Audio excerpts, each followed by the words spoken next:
नमस्कार बच्चों, आज हम पढ़ेंगे कक्षा 7 की हिंदी की पाठ्य पुस्तक वसंत। वसंत जो पाठ्य पुस्तक है उसमें गद्य खंड भी है और काव्य खंड भी है। तो हमारा पहला चैप्टर काव्य खंड में से कविता है हम पक्षी उन्मुक्त गगन के। कवि हैं शिव मंगल सिंह सुमन। हमारे इसमें पहरे दिए हुए हैं कि जो पक्षी हैं वो स्वतंत्रता से विचरण करना चाहते हैं, घूमना चाहते हैं, उड़ना चाहते हैं, आकाश में, खुले आकाश में घूमना चाहते हैं। वो आज़ादी को श्रेष्ठ मानते हुए पक्षियों की वाणी के माध्यम से अपने भावों को आधार बनाकर शिव मंगल सिंह ने ये कविता प्रस्तुत की है। खुले आसमान में उड़ते हुए आज़ाद पक्षी भी चहचहाते हैं। यदि उनको पिंजरों में बंद कर दिया जाए और दाना पानी के लिए कटोरी रख दी जाए तो उनका जो नेचुरलपन है, जो उड़ने का पन है, उनमें जो स्वतंत्रता की भावना है, वो सब कुछ क्या है, ख़त्म हो जाएगी। उसी प्रकार से हमारी एक जो कविता है वो इसमें पक्षी जो है माध्यम बने हैं। हम पंछी उन्मुक्त गगन के पिंजर बंद ना गा पाएंगे, कनक तिलियों से टकराकर पुलकित पंख टूट जाएंगे। यहाँ क्या है, पंछी का मतलब होता है पक्षी, उन्मुक्त खुला बंधन रहित, गगन आसमान, पुलकित खुशी से भरे, कनक का क्या मतलब होता है सोना। तो कवि इसमें क्या कहता है कि पक्षियों की ओर से कह रहा है कवि, हमारा बसेरा खुला आसमान है, हम उसमें उड़ते ही खुशी के गीत गा सकते हैं। ये पक्षियों के माध्यम से कहा जा रहा है। यदि हमें पिंजरे में बंद कर दिया जाएगा तो हम चहचहाना भूल जाएंगे। स्वतंत्रता पाने की इच्छा में हम हमारे जो पंख हैं वो सोने की सलाखों से आज़ादी के लिए टकरा टकरा कर टूट जाएंगे। कवि का क्या भाव है, कहते हैं कि अगर पक्षियों को पिंजर बंद यानी पिंजरे में बंद कर लिया जाए और उनको वहीं दाना पानी दे दिया जाए तो उनके जो पंख है वो टकरा टकरा कर इन सलाखों से, इन पिंजरे की जो सलाखें होती है, जो सलाखें बनी होती है, पिंजरा बंद होता है, तो कहते हैं उनमें ही उनके पंख टकरा टकरा कर टूट जाएंगे। पुलकित का क्या मतलब होता है, खुशी से भरे, प्रसन्न से। कि इसका विशेष जो बनेगा वो क्या बनेगा कि खुले वातावरण में रहने वाले पक्षियों को यदि पिंजरे में बंद कर दिया जाए तो वो अपना स्वाभाविक रूप खो बैठेंगे। नेक्स्ट है, हम बहता जल पीने वाले मर जाएंगे भूखे प्यासे, कहीं भली कटुक निम्बोरी कनक कटोरी की मैं दासी। कटुक क्या होता है, कड़वी, निम्बोरी नीम का फल जो निम्बोली होती है, कनक कटोरी सोने की कटोरी। इन पंक्तियों में कवि क्या कहते हैं, कवि कौन है हमारे, शिव मंगल सिंह सुमन, जिनके द्वारा ये रचित है कविता। कवि इस पैरे के अंदर बता रहा है कि पक्षियों की स्वतंत्रता की बात करते करते उसे अगर उन्हें पिंजरे में बंद कर देते हैं तो ये हमारी इंसानियत नहीं है। इसका भाव क्या है, कहते कि हमें बहता हुआ जल पीना पसंद है। कौन कहते हैं, पक्षी कह रहे हैं।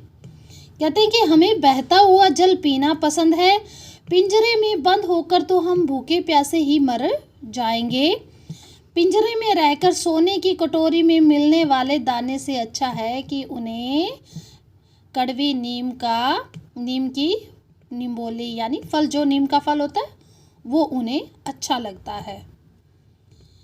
कवि का इसमें भाव क्या है कि पिंजरे में मिलने वाली सुविधाओं से अच्छा उन्हें नीम का कड़वा फल अच्छा लगता है। वे आज़ाद रहकर अपने अस्तित्व को भी सुरक्षित रख सकते हैं, पिंजरे में रहकर तो वो भूखे प्यासे ही मर जाएंगे। आगे तीसरा पैरा है, स्वर्ण श्रृंखला के बंधन में अपनी गति उड़ान सब भूले, बस सपनों में देख रहे हैं तरु की फुनगी पर के झूले। स्वर्ण क्या होता है, सोना, श्रृंखला जंजीरें, तरु पेड़, तरु शब्द है जो संस्कृत से लिया गया है, फुनगी क्या होता है? वृक्ष का सबसे टॉप का भाग, ऊपर का भाग, जो सबसे ऊपर का भाग होता है। इन पंक्तियों में कवि क्या कहना चाहता है? इन पंक्तियों में कवि कह रहा है कि पक्षी सोने की जंजीरों के बंधन में पड़कर अपनी चाल और उड़ने का ढंग सब भूल जाते हैं। वे पिंजरे में पड़े पड़े पेड़ों की सबसे ऊंची शाखाओं पर झूला झूलने का बस सपना ही देखते रहते हैं। क्या भाव हुआ कवि का? कवि कहते हैं कि पिंजरे में बंद होकर वो अपनी चाल, उड़ान, पेड़ों की डाली पर झूला झूलने का जो सपना ले सकते हैं, वास्तव में वे अपने सपने को पूरा नहीं कर सकते, क्योंकि अगर उन्हें पिंजरे में बंद कर दिया जाए तो। आगे पहरा है, ऐसे थे अरमान की उड़ते नीले नभ की सीमा पाने, लाल किरण सी चोंच खोल चुगते तारक अनार के दाने।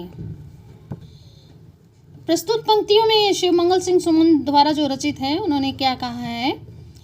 कहते हैं कि इन पंक्तियों के अंदर कवि क्या कह रहा है कि पक्षियों की इच्छा खुले नीले आसमान में उड़ने की है। उड़ते हुए वह आसमान की सीमा को छूना चाहते हैं। वे अपनी चोंच से अनार के दानों रूपी आसमान के तारों को चुगना चाहते हैं। उनके कहने का भाव क्या है कि पक्षियों की जो भी इच्छाएं होती है उन्हें वे पूरा करना चाहते हैं और वे स्वतंत्र रहकर अपनी इच्छाएं पूरी कर सकते हैं। नेक्स्ट हमारा पहरा है, होती सीमाहीन क्षितिज से इन पंखों की होड़ा होड़ी, या तो क्षितिज मिलन बन जाता या तंती सांसों की डोरी। सीमाहीन, असीमित, जिसकी कोई सीमा निश्चित ना हो। क्षितिज, जहाँ आकाश और धरती मिलते हुए प्रतीत हो। होड़ा होड़ी, जिद या प्रयत्न। तो कवि इस पंक्तियों में क्या कहना चाहता है कि आसमान में उड़ते हुए पक्षियों के पंखों में एक होड़ सी लग गई है, एक जिद सी लग गई है कि वे आसमान की उस सीमा को छूना चाहते हैं जिसका कोई अंत नहीं है। कई बार वे आसमान की सीमा को प्राप्त कर लेते हैं। उन्हें लगता है कि सीमा को छू लेने से उनका आसमान से मिलन पूरा हो गया है, या फिर कई बार आसमान में उड़ते हुए वे अपनी मंजिल को प्राप्त नहीं कर पाते। उन्हें निराशा होती है जब वे आसमान में उड़ते हैं और मंजिल को पाने की चाह में उनकी सांसें उखड़ जाती हैं। कई बार तो अधूरी मिलन की इच्छा के लिए भी वो मर जाते हैं। कौन? पक्षी। तो कवि का इन पंक्तियों में भाव क्या हुआ कि कई बार उनका आसमान की सीमा से मिलन हो जाता है और कई बार वे अधूरी मिलन की चाह लिए इस संसार से चले जाते हैं। नेक्स्ट पैरा है हमारा, नीड़ न दो चाहे टहनी का, आश्रय छिन बिन कर डालो, लेकिन पंख दिए हैं तो आकुल उड़ान में विघन न डालो। नीड़ का मतलब होता है घोंसला, आश्रय सहारा, छिन बिन करना तोड़ डालना, आकुल परेशान, विघन बाधा। इन पंक्तियों में कवि कह रहा है कि चाहे पक्षियों को घोंसला बनाने के लिए पेड़ की डाली मत दो, यदि चाहो तो उनके रहने का स्थान भी तोड़ डालो, परंतु भगवान ने उनको उड़ने के लिए जो पंख दिए हैं उस पंखों को किसी तरह मत काटो। उनकी परेशानी से भरी उड़ान में किसी तरह की बाधा मत खड़ी करो। भाव क्या हुआ कि पक्षियों को कुछ नहीं चाहिए, उन्हें तो केवल खुले आसमान में पंख फैलाकर उड़ने दो। ये है हमारी कविता। धन्यवाद बच्चों।